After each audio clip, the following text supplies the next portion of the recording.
Hi there, my name is Jochen Fischer. I live in Elon, North Carolina, and behind me is our house with a roof full of solar panels. The system was installed a little over 2 years ago by Yes Solar Solutions out of Cary, North Carolina, and has worked flawlessly ever since. Let me take a few minutes and show you how all this came together and how it works. And maybe I can convince you that going solar is a great decision, not only for the environment, but also financially.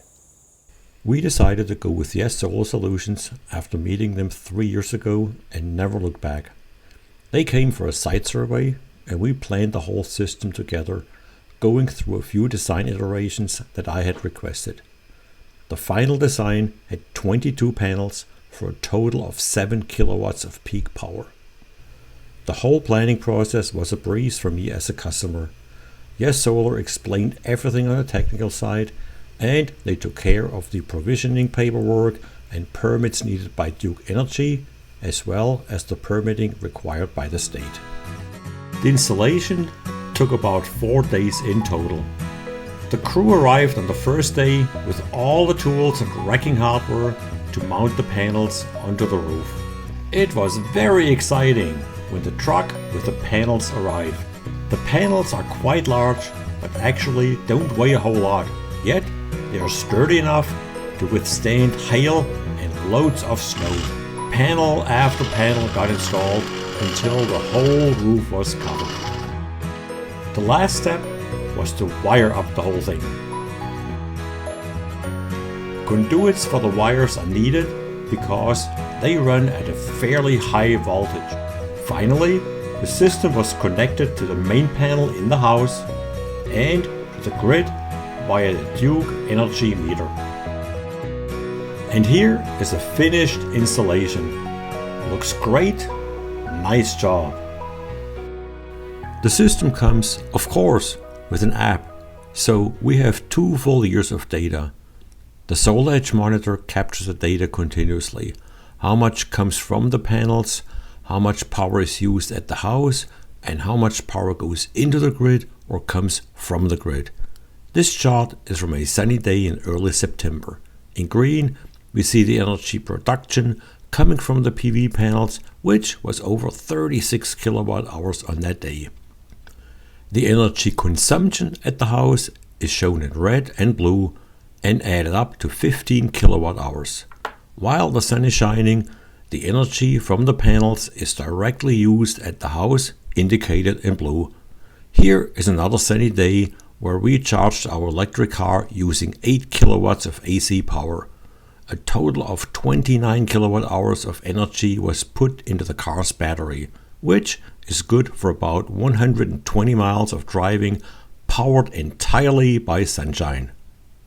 Finally, the days are accumulated into months and the months into years.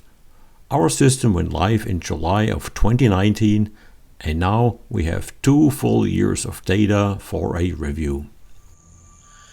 Here in North Carolina, we have net metering, so any extra energy that goes into the grid on a sunny day, we can get out of the grid at night or on a rainy day.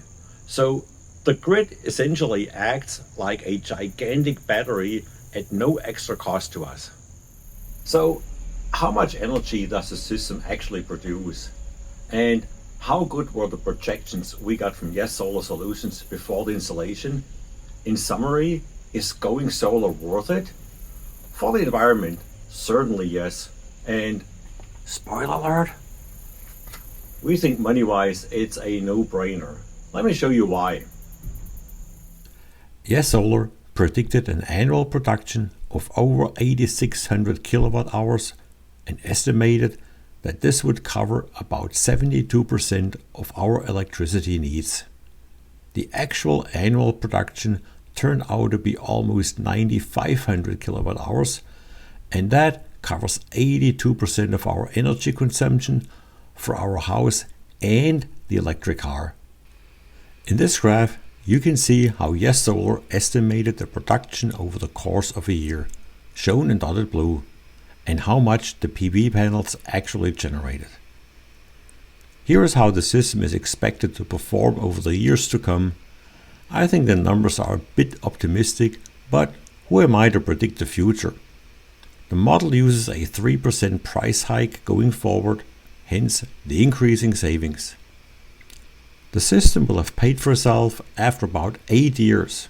After that, electricity is free.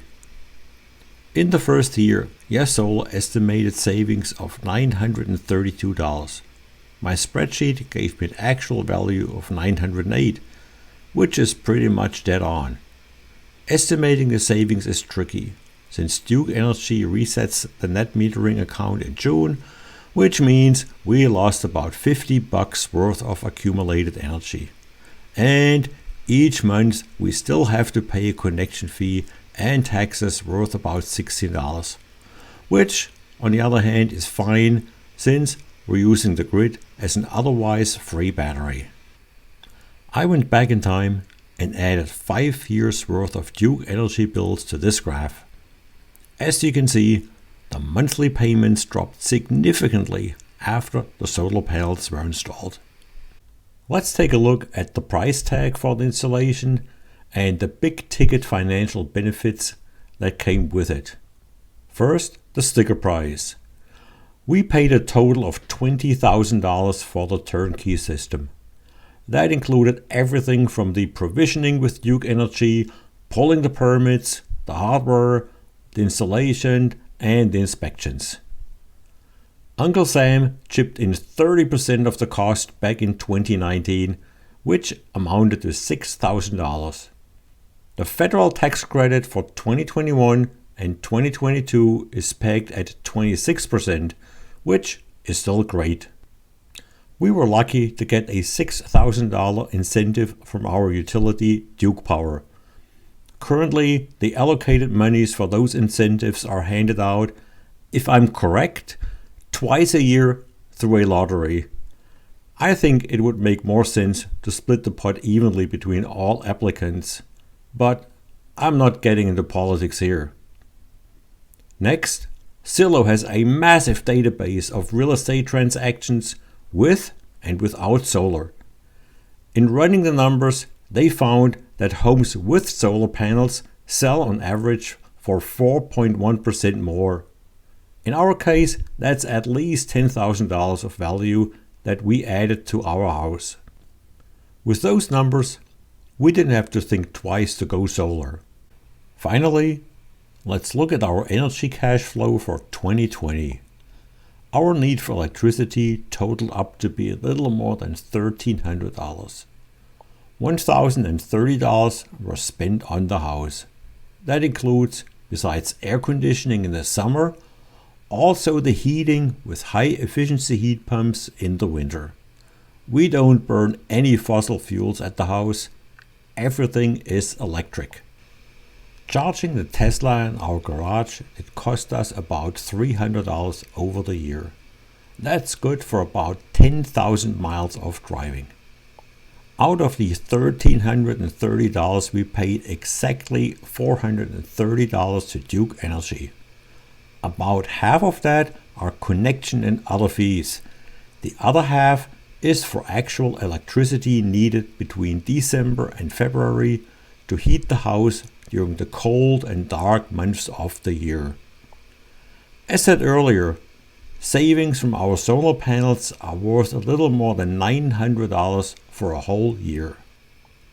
To get a baseline, I asked a few of my neighbors what they pay for electricity and gas for their homes of similar size. The average turned out to be a bit more than $2,000. When you add 10,000 miles of driving in their gasoline cars for a comparison, you end up with $3,000 spent on energy every year. That's a huge difference compared with the $430 we pay to Duke Energy on an annual basis. Needless to say that energy efficiency paired with a solar roof pays off big time. So, what are you waiting for? Now is the time to get started. If you like, you can get a close-up look at our installation here. Yes Solar has my contact information on file, they can put you in touch with me. And thanks for watching.